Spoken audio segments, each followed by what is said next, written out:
So if the Ravens lose, are we supposed to say that they should get another quarterback because Lamar now hasn't had great success in the playoffs? If the Bills lose, are we supposed to say, well, they need another quarterback because Josh Allen can't get him to a Super Bowl? I mean, You're tuned in to the Ross Tucker Football Podcast, guiding your gridiron journey, none other than your host, former NFL lineman, Ross Tucker.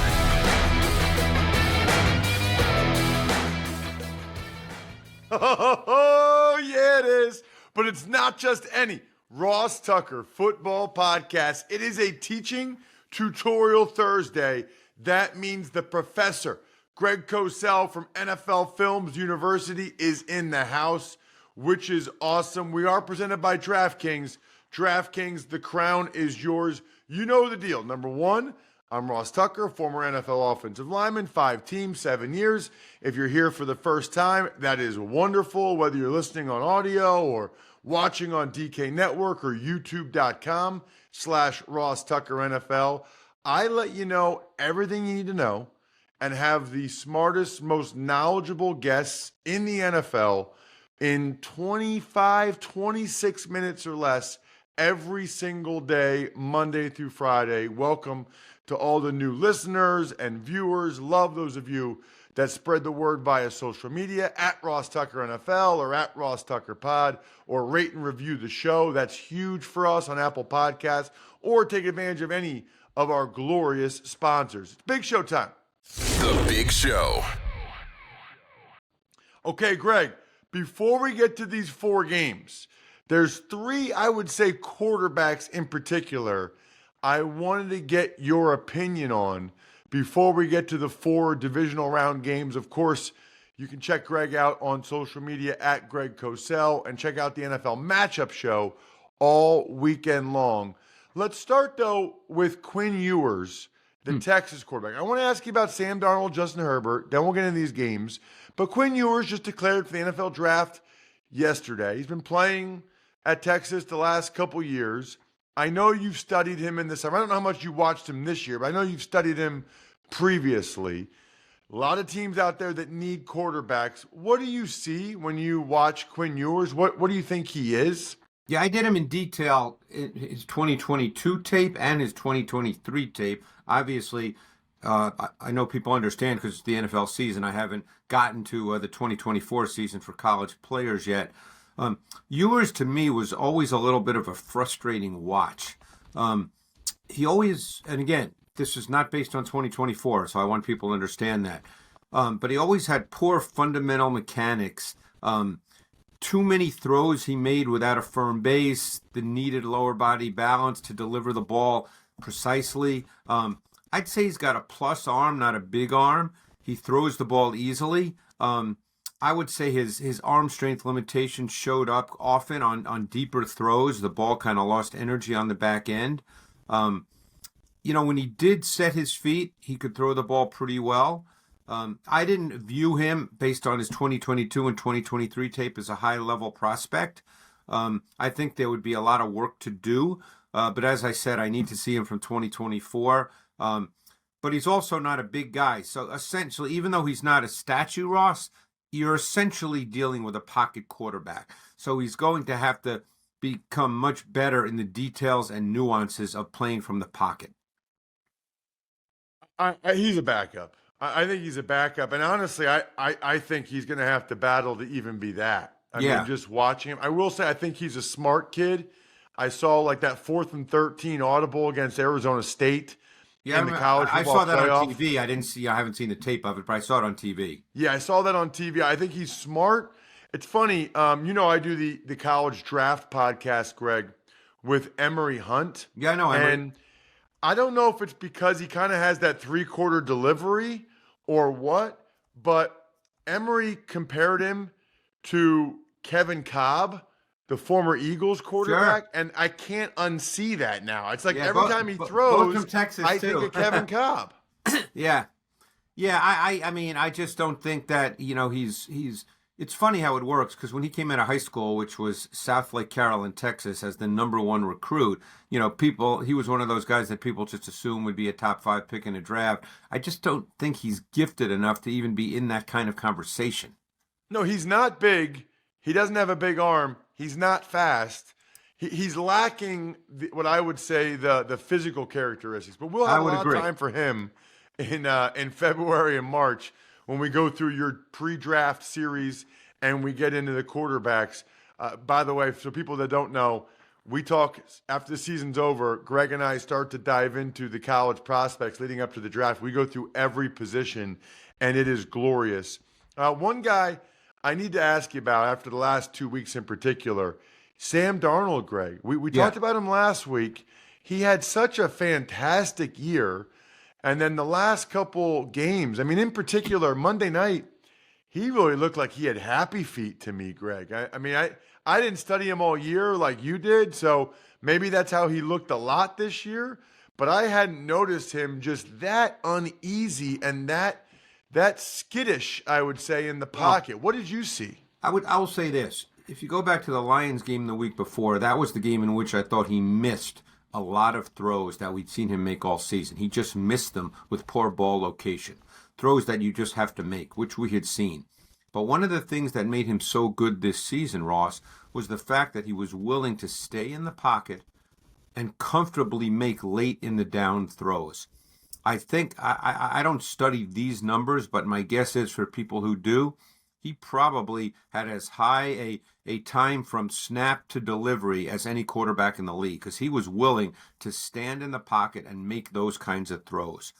So I think what happened this past week against the Rams is a couple of things happened. They couldn't generate any consistent run game, and the Rams were essentially playing a too high safety structure pretty much right from the start. They couldn't run the ball at all. And then it was the pressure.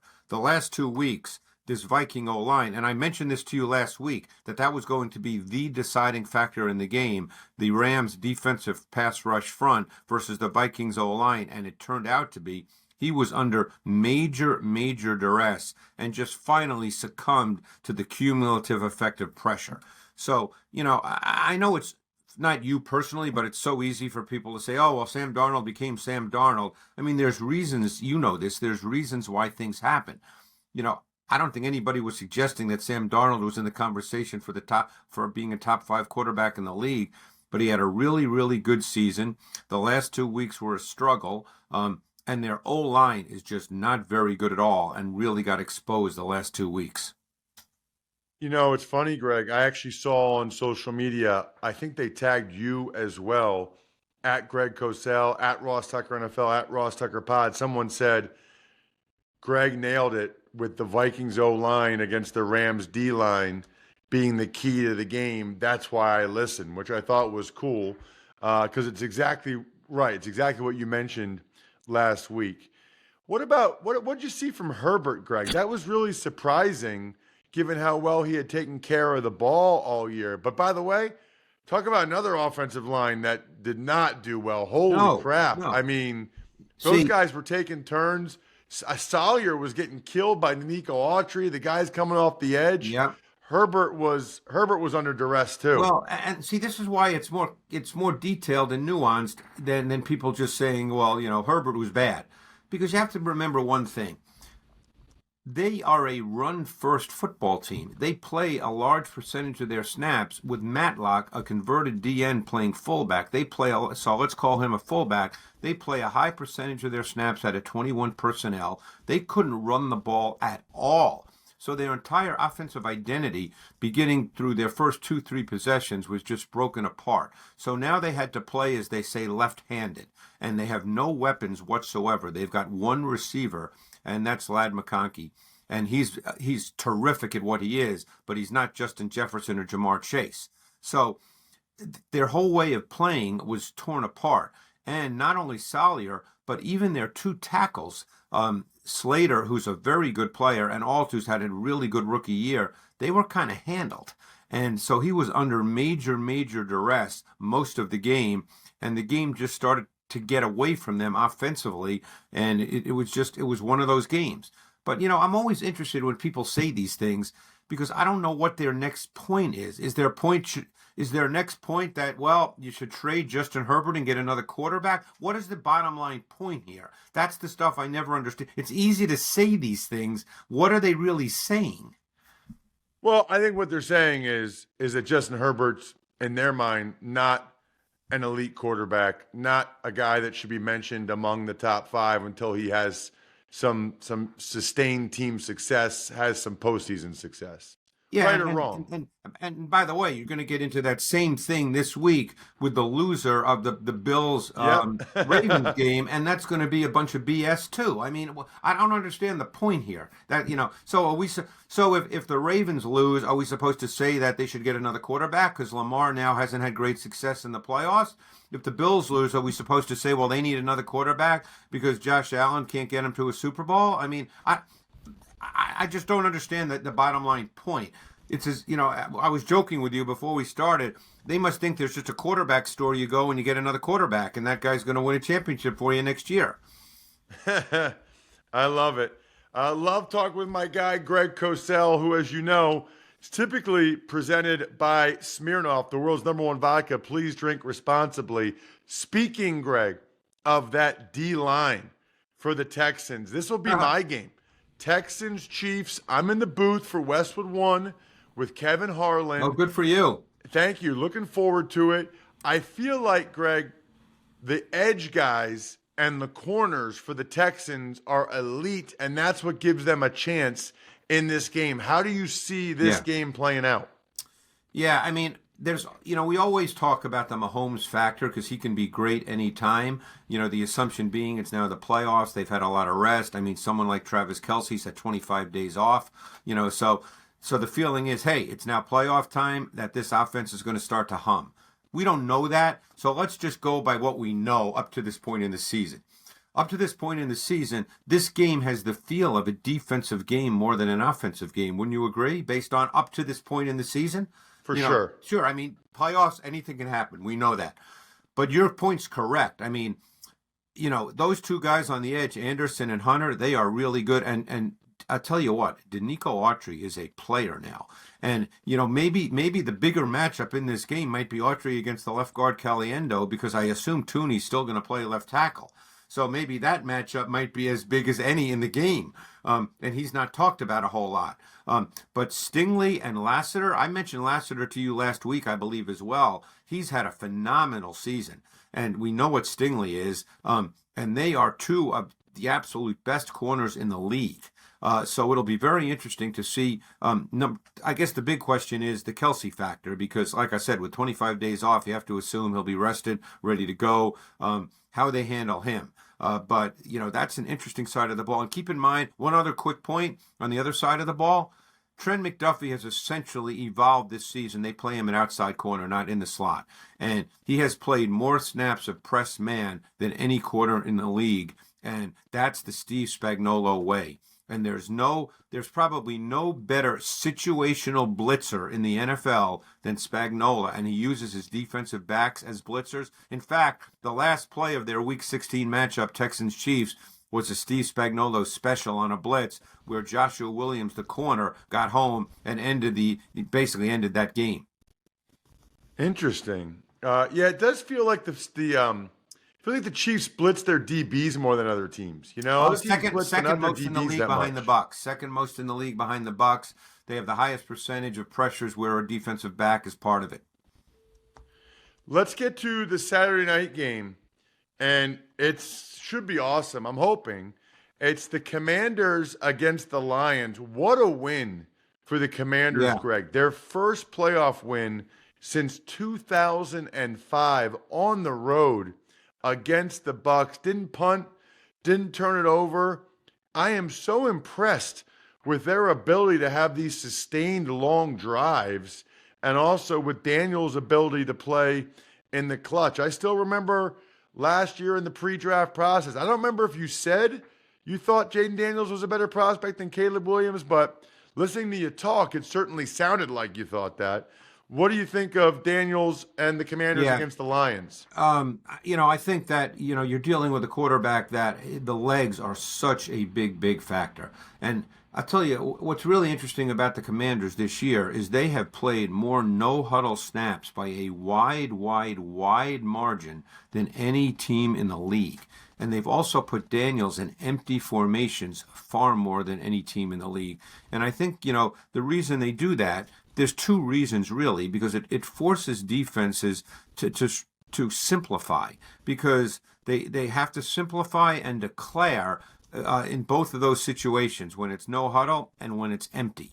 So, I think that really helps a rookie quarterback. And then if you spread it out, you also give him room to be able to move and run. And his legs have become a major, major factor in these games. And I'm not just talking about when he runs, but when he leaves the pocket, the way then underneath zone defenders react to him, they react to him. I mean, there was a great example of that last week in the game. The playoff game where it ended up being cover 2, and he moved to his right, and the flat defender and the underneath hook defender for the Bucs just ran at him, and he hit De'Ami Brown for a 30-yard play. I mean, there's so many examples of that because they're not really a great running team. Like, they don't line up and just pound you. You mentioned the long sustained drives. They don't do that by running the football the way you think of teams that get long sustained drives. Couple thoughts, Greg. Number one, I remember in New England, Brady loved empty set. Yep. Because the defense more or less has to show their cards. It's Correct. very hard to disguise when you have 5 receivers all spread out. Think about the math. The defense kind of has to declare what they're doing. Number one. Number two, when you go no huddle, there's just not enough time for the defense to be more sophisticated. The defense is concerned about getting lined up and making sure they're in position, so they're going to be more vanilla typically. And then why I love empty even more so with Jaden Daniels and with Brady is, unlike with Brady, with Jaden Daniels and empty, there is still a threat of the run game. No question. There still could be a quarterback draw. Yep. He could still take off. So like usually you have to put the one back in the backfield so that there's some threat of the run. You don't need that. You can have them all empty. There's still a threat of the run.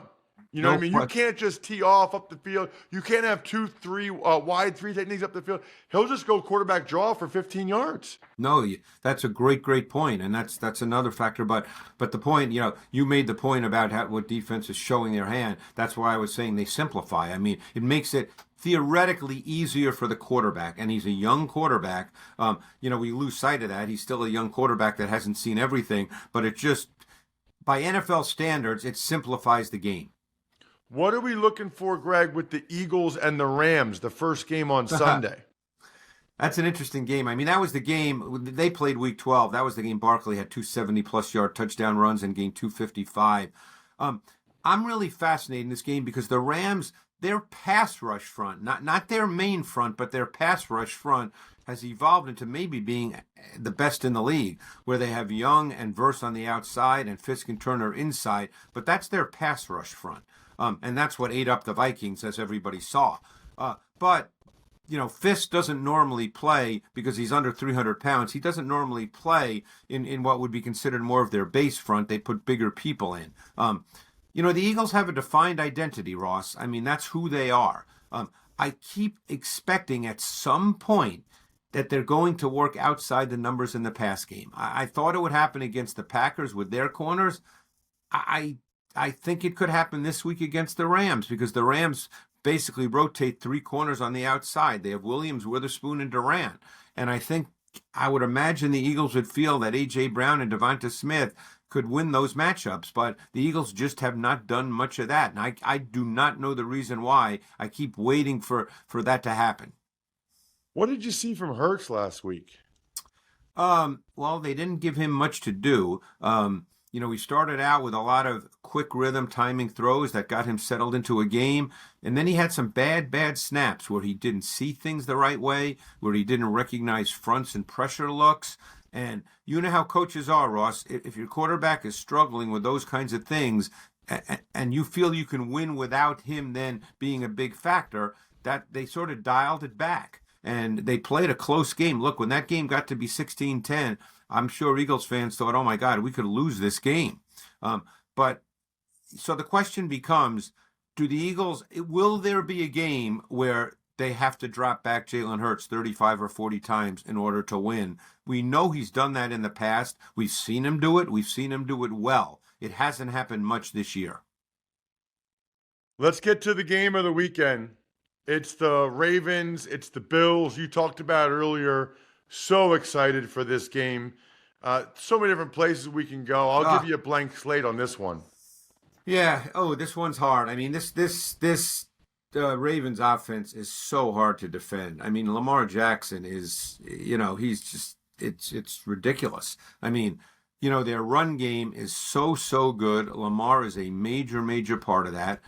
Henry is just really difficult. I remember Todd Monken last week going into the playoff game, he publicly stated that Henry was the foundation of what they do, which is no knock on Lamar, but Henry is one of those backs.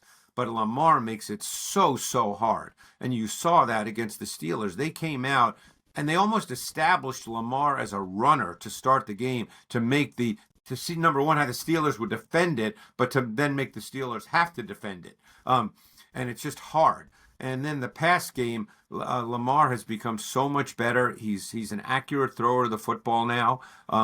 It's just a really difficult offense, and their use of personnel. They're not like everybody else. I know Zay Flowers was out last week, but they only played 8 snaps in the entire game with 3 wide receivers on the field. They don't play like everybody else. So, how the Bills choose to defend that, they're basically a nickel defense. They're probably a 90% nickel defense. So we'll see. That side of the ball fascinates me. The other side, we saw what the Bills did last week, Ross. They came out and they clearly said we can out-physical the Broncos, and they did. And they play with a 6th offensive lineman more than any team in the league. Can they out-physical that Ravens base front that's really big? That's a really interesting question. I don't have the answer to it. I think that's one of the intriguing elements of this game. Can they out-physical that Ravens defensive front with the way I think they'd like to play? I don't know. I'll be watching that game from my house, drinking some Labatt Blue Lights like all the people in the stadium up there in Buffalo with their friends, living life to the power of we. Always enjoy responsibly. Beer, Labatt USA, Buffalo, New York. Greg, you are the man. Thank you so much for the time, as always. Ross, appreciate it. Thanks so much. So I got to tell you something. I'm big on culture, whether it's teams or companies. A couple guys from West Shore Home were out here again yesterday, Jack. They were doing some recalking and doing some stuff around the 3 new doors we got. I am thoroughly impressed by every single person from West Shore Home that's been to our house the last couple of years for the 2 new showers, for the 4 new doors. I told you this before, Jack, but the owner is a listener. He's now a friend of mine, but he's a listener too. I literally texted him yesterday and said, I am so impressed by every employee that's ever been here. So you guys know about all the specials, the 3 for free sales event with the free install, the free upgrade, the 0 free interest. But it's just nice to have guys that come to your house to work that are respectful and professional. It's awesome. WestShoreHome.com/Ross. WestShoreHome.com/Ross. I've been telling you guys all year that Smirnoff is an official sponsor of the Ross Tucker Football Podcast. And you already know, because I've been saying it, that they're an official vodka partner of the NFL and Super Bowl 59. Here's the deal with Smirnoff, right? It's the world's #1 vodka, but it's not crazy expensive like some of these other vodkas.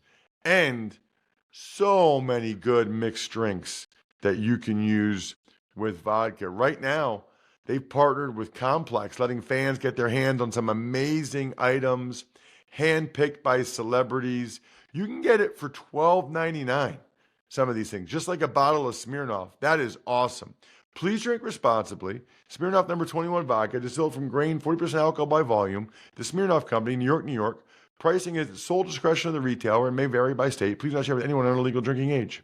All right, so before we get started, you need to know that playoff season's here. And the only thing better than game day predictions are the foods that come with them.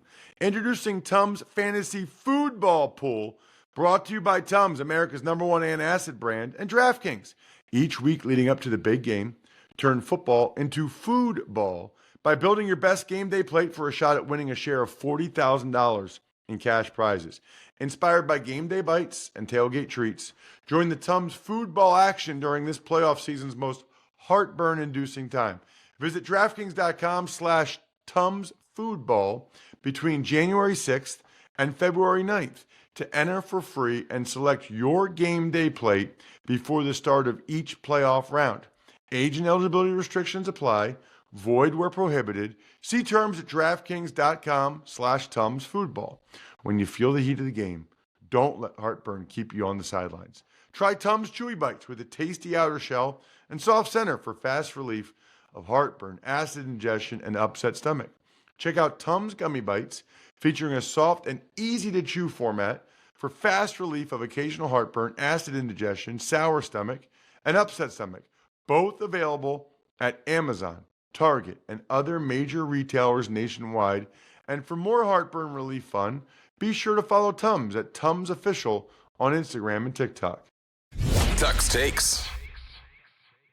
All right, Ross, the return, technically. Ravens, they claim wide receiver Deontay Johnson off waivers from the Houston Texans. Absolutely love this. He's not going to play for them. He won't even, they won't even bring him to Baltimore.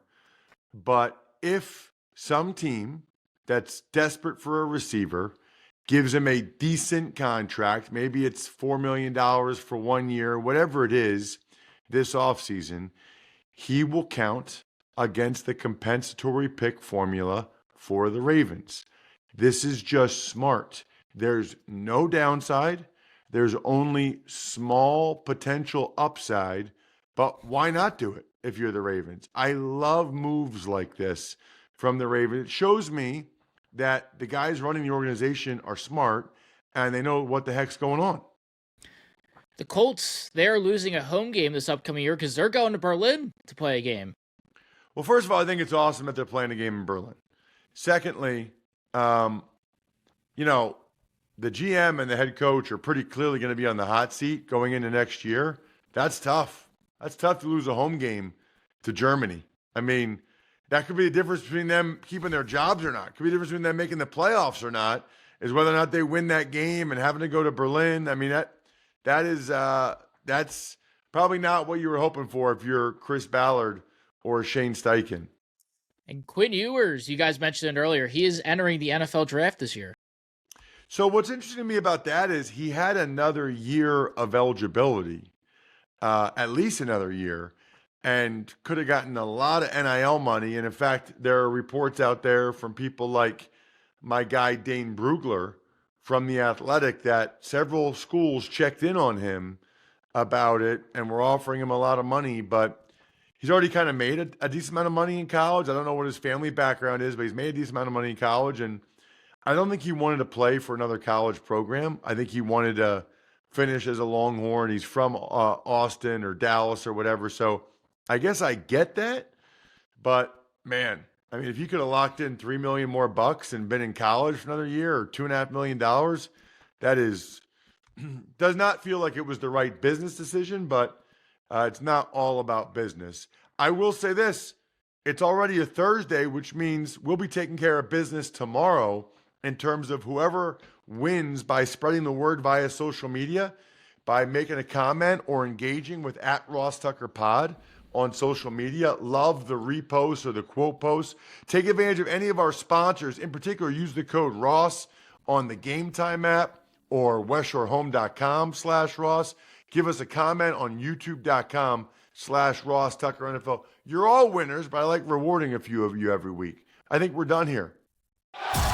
Thanks for tuning in to the Ross Tucker Football Podcast. Make sure to also check out Even Money, Fantasy Feast, and College Draft, all on the DraftKings Network on Samsung TV Plus, YouTube, or subscribe to the podcast on your favorite platform. Speaking of winners, by the way, you're an automatic winner if you go to myfrontpagestory.com and get your significant other or anyone the best Valentine's Day gift ever, a newspaper-style cover story written all about them with pictures and quotes. It's incredible. I highly recommend it. It's called myfrontpagestory.com. If you do it, send me the email, ross@rosstucker.com. I'll send you an autograph in the mail. Backofficescheduler.com, humanheadnyc.com, Sporticulture, Pizza Boy Brewing.